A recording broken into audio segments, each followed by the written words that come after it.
রাতে ঘুম না আসলে একটি আমল আপনি করবেন, মুহূর্তের মধ্যেই ঘুমিয়ে যাবেন ইনশাআল্লাহ। বর্তমান সময়ে ঘুম না আসা সবচাইতে কঠিন একটা মুসিবত হয়ে দাঁড়িয়েছে, সমস্যা হয়ে দাঁড়িয়েছে।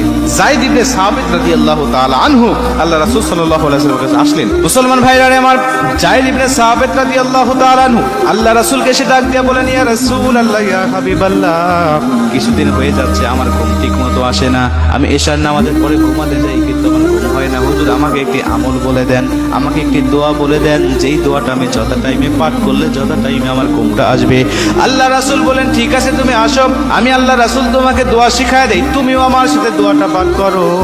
আল্লাহ রাসূল বলতে লাগলেন, আল্লাহুম্মা গারাতিন নুজুম, আল্লাহুম্মা গারাতিন নুজুম। আমি আয়াতটা আমি আপনাদেরকে বলতেছি, আপনারা লিখে নিয়ে যাবেন। আল্লাহুম্মা গারাতিন নুজুম ওয়া আহদাতিল উয়ুন, আল্লাহুম্মা গারাতিন নুজুম ওয়া আহদাতিল উয়ুন, ইয়া হাইয়ু ইয়া কাইয়ুম লা তাখুযুকা সিনাতু ওয়ালা নাওম।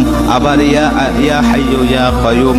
এরপরে আপনি পাঠ করবেন আহদিল লাইলি ওয়া আনিম আইনি। এই দোয়াটা পাঠ করে যখন আপনি ঘুমাতে যাবেন, আমার আল্লাহ রাব্বুল আলামিন দেখবেন যে মুহূর্তের মধ্যেই আপনাকে প্রশান্তির ঘুম চোখে এনে দিয়েছে।